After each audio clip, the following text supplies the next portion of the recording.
अक्सर हम एक नाम सुनते हैं, डॉक्टर भीमराव अंबेडकर।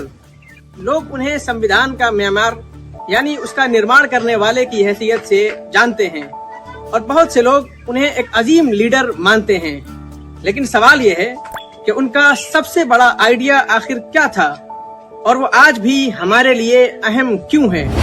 14 अप्रैल को हम अंबेडकर जयंती यानी उनकी पैदाइश का दिन मनाते हैं, लेकिन हम में से बहुत से लोग उनके नाम से ज्यादा और काम से वाकफियत कम रखते हैं। जबकि हकीकत यह है कि उन्होंने सिर्फ एक किताब नहीं लिखी बल्कि एक ऐसा सिस्टम बनाने में भूमिका निभाई जिसने पूरे मुल्क के डायरेक्शन को चेंज कर दिया।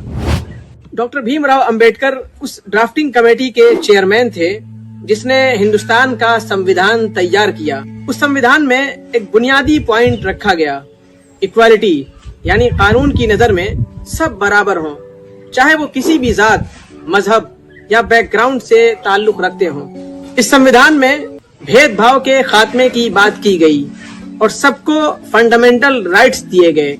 तो अगर एक लाइन में समझें, डॉक्टर भीमराव अंबेडकर का सबसे बड़ा आइडिया था एक ऐसी सोसाइटी जहां हर इंसान को बराबर समझा जाए।